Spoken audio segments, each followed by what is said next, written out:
ഈ സാറിൻ്റെ സിനിമകളിൽ ഈ CBI സീരീസ് മാറ്റി വെച്ച് കഴിഞ്ഞാൽ ഏറ്റവും രസമായിട്ട് ഞാൻ ആസ്വദിച്ച ആ തലമുറയിൽ പെടുന്ന ഒരു പടം എന്ന് പറയുന്നത് മൂന്നാം മുറയാണ്. മൂന്നാം മുറയിൽ ലാലേട്ടൻ ആദ്യം കാണിക്കുന്ന സമയത്ത് മ്യൂസിക് ഉണ്ട്, ശ്യാം സാറിൻ്റെ മ്യൂസിക്കാണ്. ആ മലയുടെ അവിടെ നിൽക്കുമ്പോൾ എന്നിട്ട് അവസാനം ടടര ടടര ടടര എന്ന് പറഞ്ഞ് നിൽക്കുന്നില്ലേ.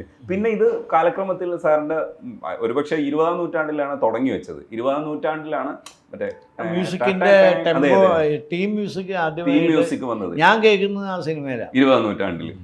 അത് ഭയങ്കര അത് നമ്മളത് വേണം എന്ന് ശ്യാംജിയോട് പറഞ്ഞിട്ടില്ല, വാംജിയായിട്ട് സ്വയം ഉണ്ടാക്കിയതാ. ആ സിനിമ കണ്ടപ്പോൾ പുള്ളി പറഞ്ഞു ഇതിനൊരു ലാൽ സാറിന് ഒരു തീം മ്യൂസിക് വേണം. അപ്പം അന്ന് തീം മ്യൂസിക് എന്താണെന്ന് പോലും എനിക്കറിയില്ല, അതിനെക്കുറിച്ച് പരിചയമില്ല.